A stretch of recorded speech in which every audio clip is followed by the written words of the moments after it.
humanitaire sur le professionnel.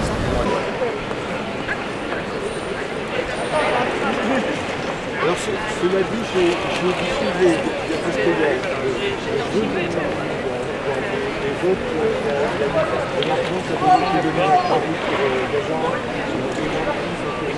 Moi, je viens quand je peux, donc, parce que je trouve ça vraiment catastrophique ce qui se passe à Gaza. Donc du coup, j'ai envie de dire quelque chose, j'ai envie de faire quelque chose. Et quand j'ai vu qu'il y avait ces personnes ici, du coup, je me suis dit j'ai envie de venir, j'ai envie de tout simplement faire un geste pour les gens qui souffrent en ce moment à Gaza.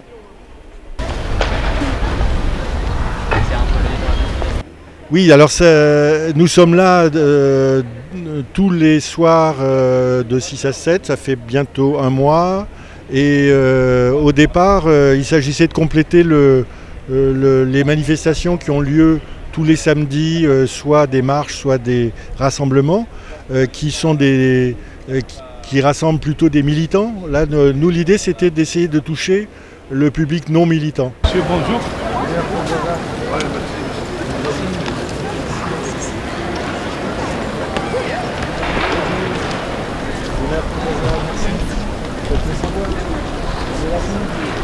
Ce qu'on voulait dire, on essayait de dire des choses sur lesquelles tout le monde pouvait se rassembler. Donc le cessez-le-feu, ça paraît normal. L'accès à l'humanitaire, enfin à l'aide humanitaire, ça paraît normal. Après, on aurait bien aimé aussi parler des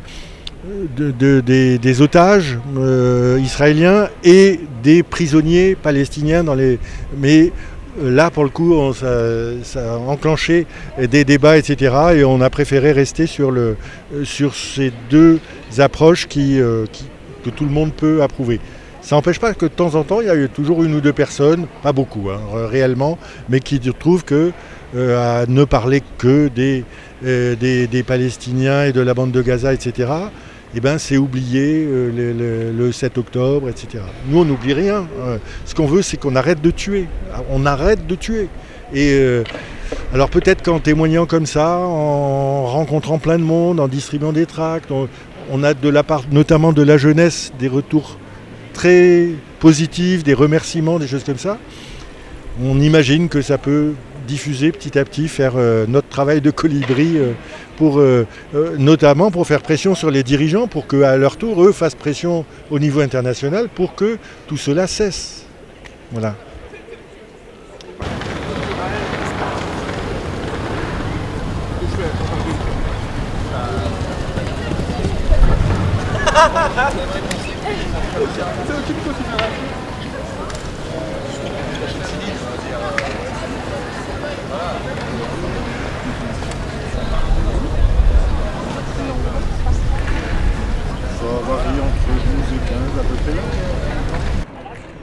Donc les organisateurs de notre manifestation, c'est-à-dire cette présence silencieuse tous les jours de 6 à 7 entre l'hôtel de ville et l'opéra, c'est des amis, des citoyens qui étaient militants notamment de la Ligue des droits de l'homme, mais sont venus à s'agréger des membres du MAN, du mouvement de l'alternative non violente, de la CIMAD.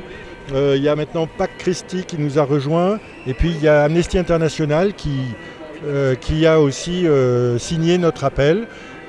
Et alors une des idées aussi, c'est d'essayer que dans d'autres villes, et c'est en train de se passer, dans d'autres villes, des choses un peu identiques se passent à Bordeaux, à Strasbourg. Voilà, on aimerait bien que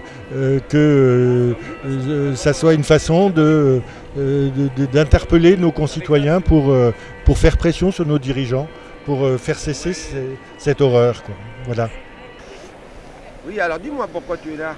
Je suis là parce que je suis vraiment enragé contre l'État d'Israël, pas contre les Israéliens, contre l'État d'Israël, pour les massacres qu'ils sont en train de commettre.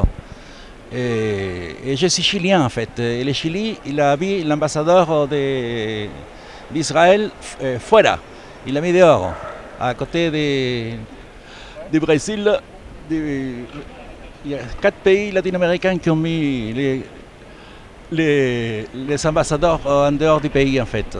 Et au Chili, en fait, chaque soldat chilien et israélien qui va faire la guerre et tuer des gens.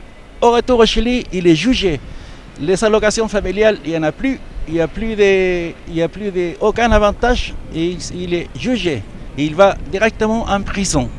Et ici en France, il y a 4659 soldats français, israéliens qui sont allés tuer des gens en Israël. Et ils touchent les allocs. Ils touchent tout. Ils profitent du gouvernement français pour aller tuer des gens. Donc pour moi, le gouvernement français, c'est un gouvernement qui est complice avec la massacre qui est en train de se créer dans ces pays-là. Voilà, c'est pour ça que je suis là.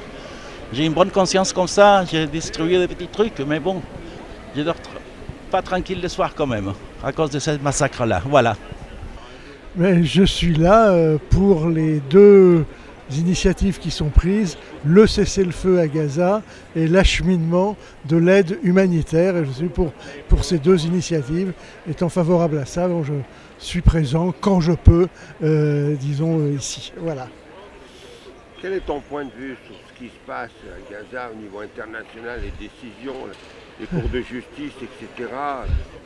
Ben, mon point de vue, c'est qu'il faut que l'offensive actuelle, meurtrière d'Israël par rapport à Gaza s'arrête le plus tôt possible.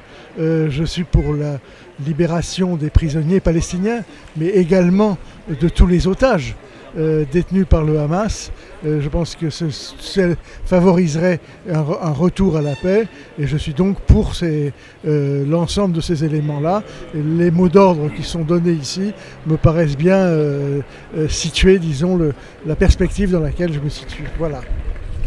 Et qu'est-ce qui bloque? Qu'est-ce que tu en penses? Pourquoi ça ne marche pas?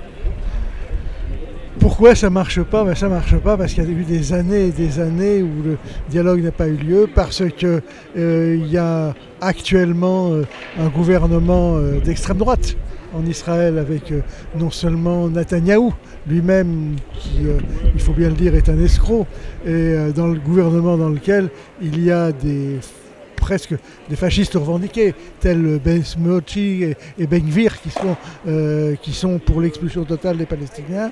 Et ça ne passe pas non plus parce que du côté palestinien également, la question de trouver des interlocuteurs, une solution et donner une certaine, renaissance ou à l'autorité palestinienne ou à une représentation palestinienne démocratique.